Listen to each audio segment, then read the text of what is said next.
සුබ දවසක් වේවා සියලු දෙනාටම. හැමෝම හොඳින් ඇති කියලා මම සිතනවා. Have a nice day everyone. I hope everyone is well. ඉතින් ඔයාලා හැමෝම මගේ පළවෙනි වීඩියෝ එක බලන්න නැති. ඒ වීඩියෝ එක බැලුවේ නැත්නම් ඔයාලා description එකේ link එක දාලා තියෙනවා. ගිහින් බලන්න. ඒ අපේ පාඩම් මාලාවේ පළවෙනි පාඩම. ඒ පළවෙනි පාඩම අනිවාර්යෙන් බලන්න කියලා මම ඉල්ලනවා. එහෙනම් අද අපි අපේ මා ගැන එහෙමත් නැත්නම් myself යන මාතෘකාව යටතේ එන පළමු පාඩමේ දෙවන කොටස ආරම්භ කරමු. ඔයාලා තාමත් මගේ channel එක subscribe කරේ නැත්නම් subscribe කරන්න කියලා මම ඉල්ලනවා. මේ පාඩම් මාලාව ගැන සතුටුයි නම් like කරලා තව කෙනෙකුට බලන්න share කරන්නත් අමතක කරන්න එපා. දැනුම අනෙක් අය සමග බෙදා ගන්නා තරමට තමයි Tamanගේ දැනුම වර්ධනය වෙන්නේ. හොඳයි. ඒ වගේම පාඩම පටන් ගන්න කලින් මම තවත් ඉල්ලීමක් කරන්නම්.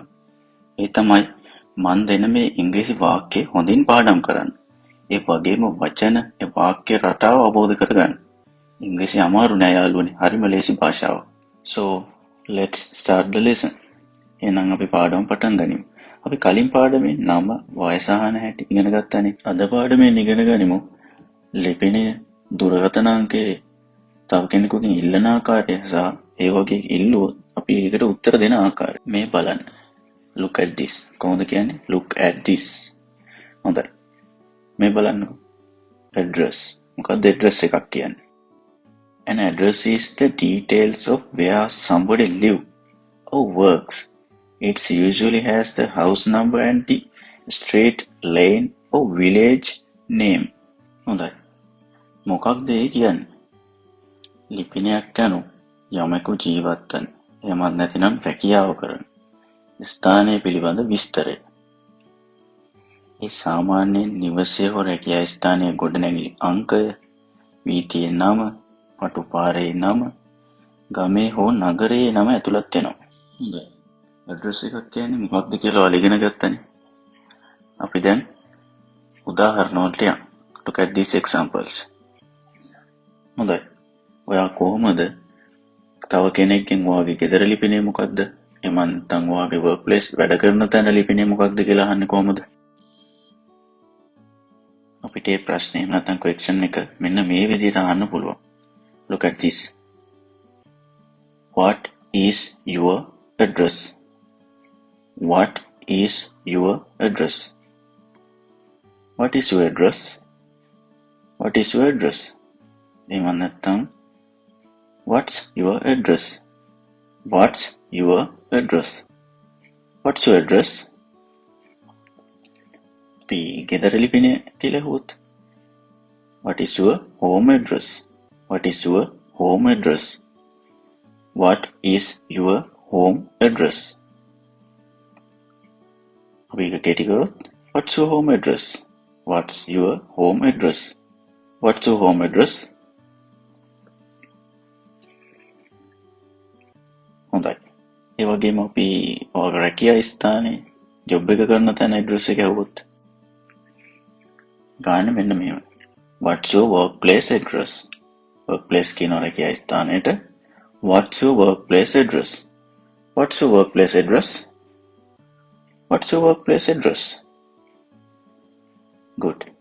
එහෙනම් අපි බලමු තව ඒ වගේම අපි කවුරු හරි පුද්ගලයෙක්ගේ ලිපිනයක් අහනවා නම් නමක් කියලා. නිමල්, කමල්, ගීත් ඒ කාගේ හරි නමක් කියලා අපි ඇඩ්‍රස් එකක් අහනවා නම් කොහොමද අහන්නේ? What is Nimal's address? එහෙම නැත්නම් what is Nimal's address? What is Nimal's address? මන්ට කෙටි කරොත් what's Nimal's address? What's Nimal's address? ඒ වගේම අපි වගේ යාළුවගේ ඇඩ්‍රස් එක අහනවා නම් වගේ යාළුවගේ ලිපිනේ අහනවා නම් What is your friend's address? What is your friend's address? කෙටි කරොත් What's your friend's address? What's your friend's address? හොඳයි. මේ උදාහරණ වලට අමතරව තව ඔයාගේ පාසලේ ලිපිනේ අහන හැටි ඒ වගේ උදාහරණ දාලා මේ ස්ට්‍රක්චර් එකෙන් හොඳට පුරුදු වෙන්න. අපි දැන් බලමු මේ වගේ ප්‍රශ්නයකට උත්තර දෙන්නේ කොහොමද කියලා. ඒ ආන්සර් එක මෙන්න මේ විදිහට කියන්න පුළුවන්. my address is කොහොමද my address is my address is කියලා වාගේ ලිපිනේ කියන්නේ.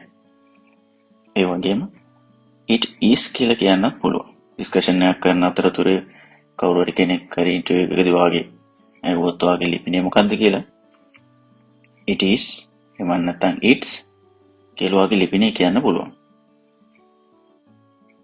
what's your address එහෙම නැත්නම් what's your home address කියලා ඇහුවොත් අපිට උත්තර දෙන්න පුළුවන් my address is number 20 අත්තිඩිය බොරලස්කම. එහෙම නැත්නම් my address is number 18 candy. එහෙම නැත්නම් අපිට කියන්න පුළුවන් it is number 20 අත්තිඩිය බොරලස්කම. එහෙම නැත්නම් අපි කෙටියෙන් ගොත් it's number 20 C අත්තිඩිය බොරලස්කම. it's number 18 candy. අපිට my address is යොදලා එහෙම නැත්නම් it is it's කියලා වගේ address එක කියන්න පුළුවන්. එහෙම නැත්නම් රැකියා ස්ථානයේ address එක අහනවා what is your workplace address කියලා ඇහුවොත් අපිට කියන්න පුළුවන් my workplace address is එහෙම නැත්නම් it is එහෙම නැත්නම් it's කියලා කියන්න පුළුවන්. හොඳයි. අපි යමු දෙවෙනි ප්‍රශ්නයට. question number 2. අපි කොහොමද කෙනෙක්ගෙන් වාගේ දුරකථන අංකය මොකක්ද වාගේ ඊමේල් ඇඩ්‍රස් එක එහෙම නැත්නම් විද්‍යුත් තැපැල් ලිපිනේ මොකක්ද කියලා අහන්නේ කොහොමද?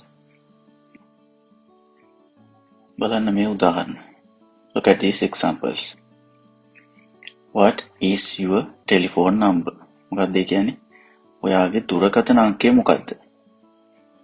What is your telephone number? එක කෙටි කරොත් what's your telephone number? What's your telephone number? What's your telephone number? තවත් අහන්න පුළුවන් ඔයාගේ යාළුවාගේ දුරකථන අංකය මොකක්ද කියලා. කොහොමද ඒක අහන්නේ? What's your friend's telephone number? What's your friend telephone number? What's your friend telephone number? එහෙම නැත්නම් අපි කවුරු හරි කෙනෙක් වගේ විද්‍යුත් ලිපිනේ ආවොත් එහෙම කොහොමද ඒක අහන්නේ? What's your email address? What's your email address? What's your email address? හොඳයි. What is your telephone number කියලා අහුවොත් අපිට ආන්සර් එක මේ විදිහට දෙන්න පුළුවන්. Look at this. මේ බලන්න. My telephone number is 071134567 කියලා කියන්න පුළුවන්. එහෙම නැත්නම් it is 071123456 කියලා කියන්න පුළුවන්. එහෙම නැත්නම් it's කියලා කියන්න පුළුවන්. කොහොමද? My telephone number is. එහෙම නැත්නම් it is. එක කෙටි කරොත් it's. What's your telephone number? It's 071-078 කියලා වට නම්බර් එක කියන්න පුළුවන්.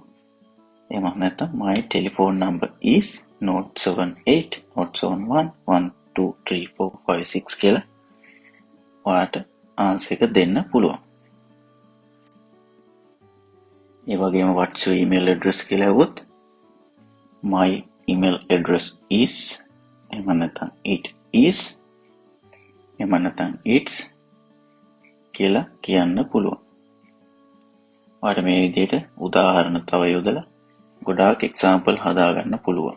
ඒ වගේම තව ප්‍රශ්න ගොඩක් හදාගන්න පුළුවන්. try කරන්න. හොඳයි. අපි අද දවසේ ඉගෙනගත් පාඩම සාරාංශ කරලා බලමු. Let's summarize today's lesson.